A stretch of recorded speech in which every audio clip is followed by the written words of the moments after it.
Alright guys, today we are here with Sebastian and his 2016 Alfa Romeo 4C. We're going to talk about what it's like to own a tuned 4C. So tell me a little bit about why you chose this car, what else were you looking at, and what you've done with the car so far.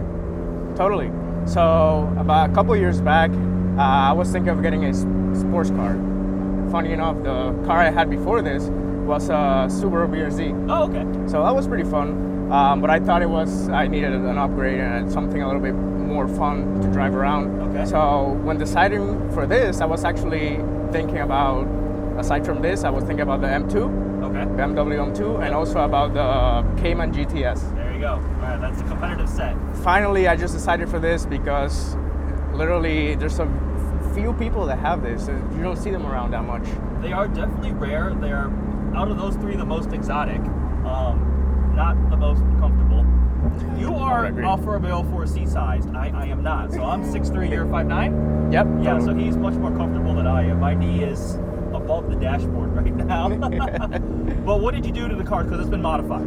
Yep. So stock, it has about 237 horsepower. Yes. And this, I did a few things to it. It has an exhaust by Centerline, and it has an intake and also a stage 2 tune, which takes the horsepower to about 290 to the wheel. That's 290 wheel, which is probably at least 320 crank. So that's a significant increase. And you can totally feel it. Oh yeah, sure. And it also weighs 2,500 pounds more, given the fact that we're in here. But the 2,500 pound car is not heavy at all.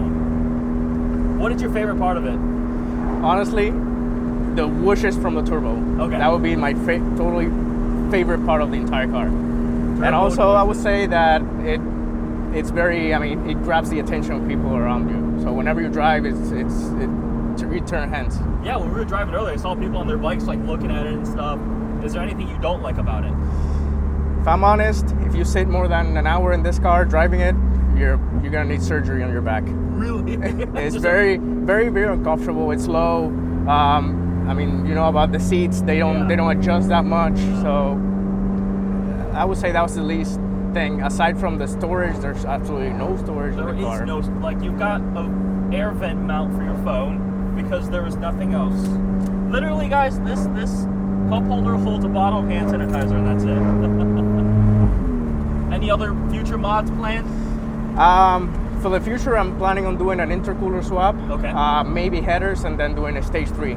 And that would take me to about 350 horsepower. Yeah, that's going to be, because the power to weight ratio for that's high. Very, very high. That'll be very, very fast. Then that's cool. But also skinny little tires. They are 205 up front? 205 up front and 235s on the rear.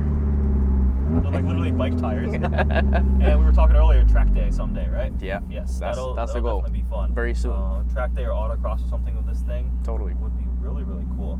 So you don't daily drive this? No. How often do you use it in the summer then? Well, whenever it's nice outside and warm and all that, I try to use it as much as possible because I enjoy driving it. It's a car. I'm the type of person that thinks that if you get a fun car, you're not gonna have it stored in your garage forever and use it just a couple of days a year. But you have another car. This is not your only car. Yeah. So what do you daily drive? So there's for my daily driver, there's a Veloster R-Spec 2019. Okay. And whenever it's not nice outside, I try to use that. Okay.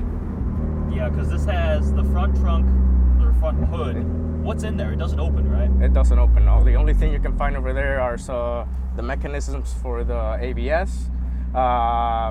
There's the reservoir for the brake fluid and a few other things. It doesn't open. There's no space either to store things. It's just a bunch of hoses, hydraulic hoses, etc. Okay. Then we get the engine back there, and then the trunk in the back is literally the size of a backpack. Not practical. Not practical at all. Oh man. But you still love it. How long have you had it? I've had it for about a year and a half. Year and a half? Yep. It's at 24,000 miles already. Mm-hmm. You bought it with 9, right? I got it with about 9, You have been definitely driving it. That is awesome. Yeah. I try to drive it as much as possible, and I love it. So, looking back now, did you get to drive an M2 or a Boxster or a Cayman? I'm sorry? Did you get to drive a Boxster or a Cayman? No, or I didn't. I didn't. Okay. I didn't know. Is there anything you regret getting this for the money, or would you? Not really. I absolutely think that this is one of the best cars that you can get for the money. And it's a lot of car for the money right now. They're like in the 40s-ish now. About. Yeah, the sticker on this was probably close to 70, right? Yes. All those noises.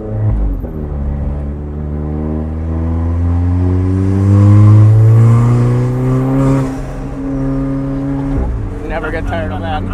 You never get tired of it. Out of a 1.7 liter force, that is like a half a gallon of milk size. Literally, yeah. It's a tiny little engine. Wow. Did you think about a Spider at any point, the 4C Spider? I really didn't like how the exterior looked on the Spider. Really? Okay. Because if you noticed, from the mid to the rear, it changes. The design changes a little bit. Yeah. To accommodate the. And I also didn't like that you couldn't see the engine. We have an engine cover here, but you couldn't see through the hatch on the back. Gotcha. So this is something that really got my attention for the coupe. That's always cool on mid-engine cars. Engines back there. Sweet. Anything else you want to tell us about what it's like to own a tuned 4C? It's fast, and honestly, one of the funniest things is that when you pull into gas stations or shopping malls, you're in the drive-thru to buy some food, people ask you, hey, what kind of car is that? Because not that many people know about it. Yeah. And they really don't. They sometimes think it's even a Ferrari. Yeah. So they're like, is that a Ferrari? So you haven't asked, is it a Ferrari? Yeah. Anything else? Like, does anybody think it's a Lambo or a McLaren or a Porsche? No, Ferrari. And a lot of people really don't even know what it is. But they ask me, wow, how much did it cost you? Is that? And I always tell them, take a guess, and they always say 6 figures. Yeah. And honestly, this car you can get for less than what you say, $45,000 That used. will absolutely get you a good 4C. Yeah. If I fit more comfortably in it, I would be much more appealing. Like, it would be very appealing. Does the lack of power steering ever drive you crazy? Honestly, I've gotten used to it. Okay. But sometimes it's a little bit annoying. When I'm trying to park, sometimes I have to back in and go forward and back get back a couple times just because of how hard the power steering all the way is. through, we'll go back that way. Right. Roundabouts are fun in cars like this. Yeah, the lack of power steering.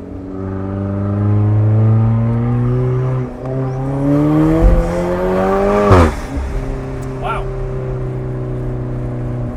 That is fun. Let's see. What else? What are the other interesting, like, as Doug DeMuro would call it, quirks and features? Explain this transmission thing to me, because we've got AM, we've got the number 1, we have a neutral and a reverse, okay. There's only one word for this, Italians. One explanation, yeah. So you have basically a transmission over here. Yeah. You have one for basically drive, right? You put in first gear. And for neutral, you have R for reverse, and then AM and M to switch and toggle between automatic and manual. Okay. So that's simple enough over there. Then down here we have the different driving modes, where we have, Alfa Romeo calls it the DNA, right?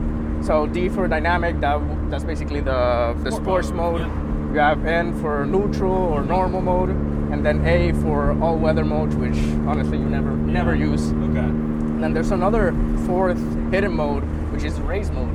There's a race mode? I don't know if you knew about it. I didn't know that. So if I hold the toggle to D for about 10 seconds, you're gonna see here in the dash how it'll change to. Whoa, Alfa Romeo race on. Race on, that turns off all the nannies and all the traction control for the car. I didn't know that. And it pulls in the G meter for it. So that's really cool. That is cool. So, all right, we have a CD player in this, because I noticed there's a CD case in the car. I was like, wait, Sebastian, is there a CD player? Yes, there is. If you flip that open, you got a CD player. This is literally an Alpine CD. That's stock from the factory. It is. But you have Bluetooth. Yep. So you can play your music. Mm-hmm. So that is the bare minimum. Not that you really need it with the sound of the engine on the back. There you go. That is the correct answer. That is the correct answer.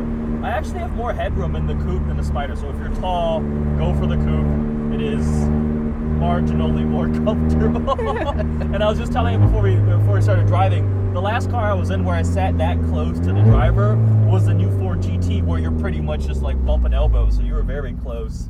Both have carbon fiber tubs. Carbon tub cars are crazy cool.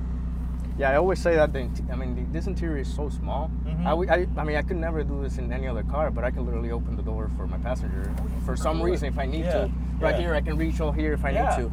Because both sides. Both sides at the same time. That's how small the interior is. Did you at any point wish this had a manual transmission? That would be the only thing. The only thing you change, That would be the right? only thing, because it has everything for a driver's car, right? Yeah. No power steering. It's very light. It's turbocharged. Even though it's a 4-cylinder, it's pretty quick. So this, I think, will be very fun with a manual transmission. That would be cool. I think they just ended production. I don't know if they're going to do a next generation because, yeah, that would be nice if they did that. Made more updated. Because I just drove the Giulia for a week, and the new updated interior is really nice. And compared to that, this is something else. It's something basic. else. It's about driving. It's very basic, yeah. Yeah. It's a driver's-oriented car. So I remember when I first drove it, I equated it to what like the Scuderia Ferrari felt like. I mean, there's no carpet here. You got metal floorboards there. It's kind of stripped down raw, just about the driving experience. Oh yeah, we never really talked about reliability, but it's been fine for you, right? Yeah. So far, I've owned it for about 1.5 years, and nothing bad has happened. 15,000 miles, just regular oil changes. Regular oil change, regular service. There is one well, not one. So every 24,000 miles, starting at 12,000 miles, there's a bolt tightener service for the carbon top, and that alone costs around $900. Just to tighten all the bolts? Yep. Everything around the carbon top. So on the inside as well as all the mechanical components on the outside attached to the carbon fiber. Okay. Need that, so. Well, that's important. You don't want bolts falling off of your carbon top. I mean, yeah, because every time I bring up I'm driving an Alfa Romeo or you post a picture, everyone's like, oh, it's going to break down all the time. But I'm just like, well, not necessarily. You hear some of the bad stories, but I had a friend with a Giulia Quadrifoglio. 2 years, no major issues. A couple little weird electronic gremlins, but they were taken care of eventually. Just drive them. That's good to hear. I hope it stays working perfectly. Hopefully. Knock on carbon fiber. Knock on carbon fiber, yes. There's no wood in here. It's carbon and leather. That's the plan. I honestly plan to keep it long term. Cool. That's what I like to hear.